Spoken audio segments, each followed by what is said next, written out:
last time in Hakai, Goku arrived in the past on planet Vegeta. After a quick run-in with the palace security, he accidentally made himself a bit more conspicuous than intended and launched one of them into the palace itself right behind a young Vegeta. With any action he makes dictating the future, what will the Destroyer do now? Kid Vegeta versus God of Destruction Goku. With the palace patrol, one of the soldiers, caught off guard by the overwhelming display of power from Goku, stumbles backward and cowers in fear. What was that? He exclaims, his voice shaking with disbelief and terror at what he just witnessed. Turning to his fellow soldiers, he shouts frantically. With just the force of a single arm swing, he pushed the sergeant like that! Desperate to make sense of the situation, the soldier fumbles with a scouter, hastily trying to get an accurate reading of just how powerful this mysterious individual could be. To give some context, during this period in history, the average Saiyan warrior typically had a power level around 2,000. In rare cases, some might reach as high as 4,000, with only a select few, those who stood out as true outliers, ever managing to surpass such figures. However, to their utter shock, the numbers displayed on his partner scouter reveal something almost unimaginable. This turtless guy registers a staggering power level of 10,683. If only they understood the actual reality of the situation. Meanwhile, the Hakai beast, who remains ever vigilant and aware of potential dangers, warns Goku in a firm but measured tone. Remember, those devices can measure your power. I know you used very little just now, but you must try to react appropriately to that guy. He continues with a stern reminder. Even that insignificant amount of power is enough to impress this bunch of trash. Lower your ki immediately or you'll raise a lot of suspicion. Heeding the warning without hesitation, Goku takes a deep breath, centering himself as he focuses inward. He calms his mind, allowing his energy to diminish as he consciously works to conceal his overwhelming strength. The plan works flawlessly. One of the soldiers, observing the new reading on his scouter, mutters aloud, "That's strange." According to the scouter's latest readout, this guy's power registers a mere 416. The others in the group quickly confirm the exact same reading on their devices. The sudden drop seems to align perfectly with their initial belief that this guy wasn't all that, and they begin to dismiss their earlier fears. Just like countless times throughout history, they rationalize the discrepancy as a technical glitch, blaming the anomaly on faulty equipment. Unbeknownst to them, Goku had gotten a little clever in his approach. Drawing on past experiences, he deliberately aimed for a power level close to what he remembered during his earlier battles, specifically around the time he fought Raditz. Although the technology was still somewhat unfamiliar to him back then, he recalls vividly how much weaker he was at that point in his life, even in comparison to his wayward brother. By setting his power to a level consistent with those memories, he ensured it would be convincing enough to these unsuspecting soldiers. They have no idea what he's truly capable of. Good thinking to the Hakai beast. These fools are nothing but weaklings, incapable of understanding the true nature of the power they're up against. One of the patrolmen, emboldened after seeing his sergeant tossed aside so effortlessly, regains his nerve. Gritting his teeth and clenching his fists tightly, he charges forward, shouting, "We'll take you down in a second!" Before the soldier can reach him, the shrill voice of an angsty child cuts through the tension, demanding that everyone stop immediately. The figures of Nappa and young Vegeta emerge into frame. A wave of panic washes over Goku. He knows instantly how disastrous this could be. Out of all the individuals he could have encountered while traveling in the past, Vegeta is the one person besides himself and his parents that he absolutely needed to avoid at all costs, trying to formulate a plan to defuse the situation without further complicating matters. The patrolmen immediately snap to attention, their earlier boldness now completely replaced with deference. Bowing deeply, they address their prince formally, speaking in the respectful tone they've been instructed to by the king himself. The young Vegeta screeches at Goku, demanding who this insolent worm thinks he is to damage his castle. For Goku, this turn of events has just made an already precarious situation infinitely worse. Once again, Vegeta yells, "Who does this worm think he is to break the wall of my castle?" Shaking with unrestrained anger, Vegeta continues to demand answers from the intruder. He's not just mad, he's seething. his pride deeply wounded by the audacity of someone breaking into his domain. Goku stands frozen, completely unsure of how to handle this. One of his underlings steps forward hesitantly. "But Prince Vegeta, are you sure about this? This man is just scum. He's not worthy of dirtying your royal hands over." The words are spoken with an almost pleading tone, as though the soldier knows the risk of speaking out of turn, but feels compelled to do so regardless. When Nappa responds, "Are you sure about this?" He doesn't wait for a response. He tells how just moments ago they saw Sergeant Sprout get defeated, and he's definitely no pushover. He's a middle-class Saiyan. An elite warrior with tons of experience who also handles the external security of the royal castle.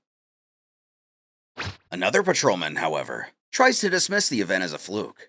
"We're sure this guy is no big deal. We measured his power and it's just 416. A weakling." With a power level that low, his attack on Sprout must have been pure luck or some cheap trick. The sergeant underestimated this idiot and got caught off guard. Checking for himself. Sure enough, he's right. His power level is exactly 416. But even with the scouter's confirmation, Nappa feels unsettled. There's no way Sprout would lose to someone like that under normal circumstances. It could be just as the patrolman suggests. He must have underestimated this guy or he used some kind of dirty trick. Nappa shifts gears, offering Vegeta a suggestion meant to protect the young prince. "Wouldn't it be better if I or the guards handled this scum? A royal shouldn't be bothered with this type of riffraff. Besides, we don't know what kind of trick he used against Sprout."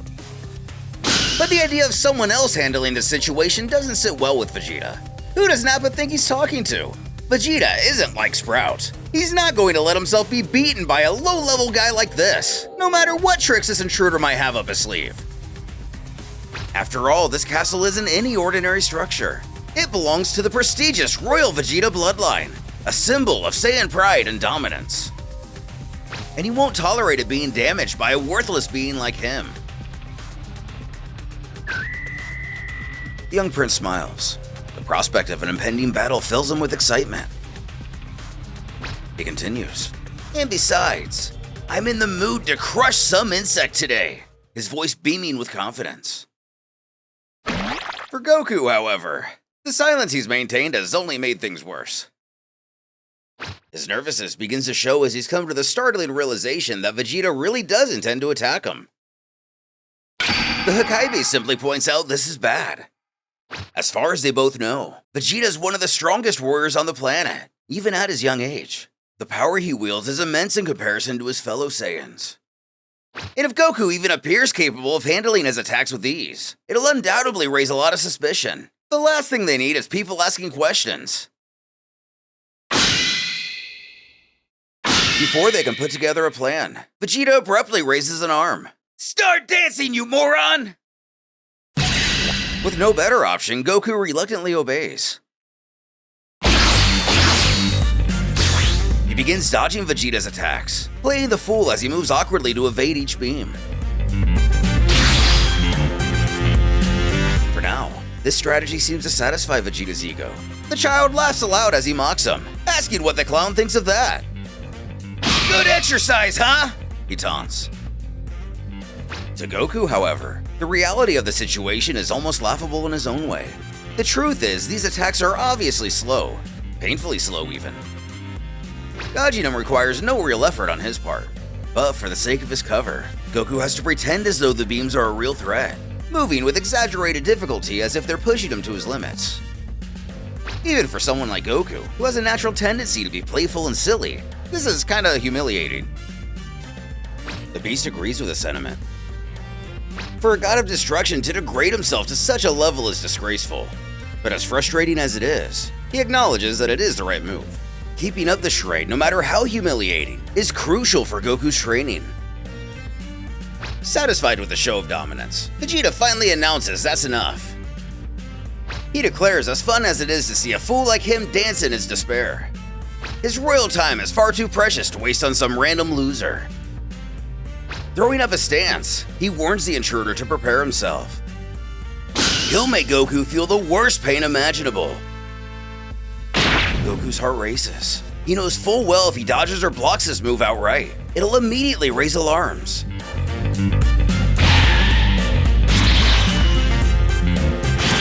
Vegeta bellows with pride that Goku be grateful for the honor of being killed by someone of his stature. Kakarot's voice rises in panic, shouting to Goku with an almost desperate urgency. Think fast, Goku! What's this? Behind you, Vegeta! Possibly making a grave mistake, Goku doesn't retaliate against Vegeta's attack. Instead, he merely dodges it with blinding speed, appearing behind the young prince in an instant. Vegeta freezes, completely clueless as to what just happened. How'd this guy end up behind him without him noticing? It defies everything he understands about combat and perception. Goku narrows his eyes to unveil the truth. Does the young Saiyan really want to know what separates the two of them? Does he really want to know something that will change his entire point of view on reality? Well, here it is, Goku begins. The truth is, I know how to do magic tricks. What? A flurry of skepticism and bewilderment showers the soldiers, as Goku decides to elaborate further. That's right, he says, his tone brimming with enthusiasm. While I was in the Desert of Darkness, I met a witch who taught me some magical tricks. His delivery so confident and earnest it leaves no room for doubt. He explains that what they all just witnessed was one of those very tricks. According to Goku, everything they thought they saw, the entire sequence of events leading up to this very moment, was merely an illusion. The reality is far simpler. In truth, Goku just moved at incredible speed. Fast enough to leave an afterimage and get over here without them noticing. But he can't say that or they'll know that he's way faster than Vegeta. A well-thought-out plan to the Hakai beast. The soldiers seem to buy into the explanation completely. One of them grunts. Damn, it's true what they say. There are many unknown things in the Desert of Darkness. Another soldier chimes in agreement. I've also heard there were sorcerer users among the Saiyans centuries ago. It makes sense some of them might have used their magic to survive, or passed down their knowledge in secret. However, even with this newfound belief in Goku's supposed magic tricks, the situation still escalates for Vegeta, one of his underlings stepping forward. Be careful, Prince Vegeta. You never know what that kind of person might be capable of. But Vegeta just tells these idiots to shut up. All he can do are tricks. None of this matters if his power level is mediocre. Thinking to himself, now Goku remembers what Vegeta was like, always trusting the numbers these devices measured, underestimating his opponents. At least until he met Goku. Kakarot speaking up. He tells him that it looks like they bought it. They'd better find a way to get out of here right away. And our hero believes he knows just how to do that. Letting out a smile, Vegeta wants to know why this thug is laughing. Is he mocking him? Does he have a death wish? It's not that at all. You just said my tricks were useless against your power. So if you're so sure of your strength, how about watching me do one more trick? Do you have the guts for that? Falling right into his trap, Vegeta asks the intruder if he thinks he's scared. Very well, do your trick. I'll wait, but know that once I show how useless it is, I'll finish you off for good. Just what does Goku have planned? What is this so-called final trick he claims to have up his sleeve? And perhaps most intriguing of all, how will these events and this encounter shape Vegeta's future? The decisions made in this moment could ripple through time, leaving an impact far greater than anyone could imagine.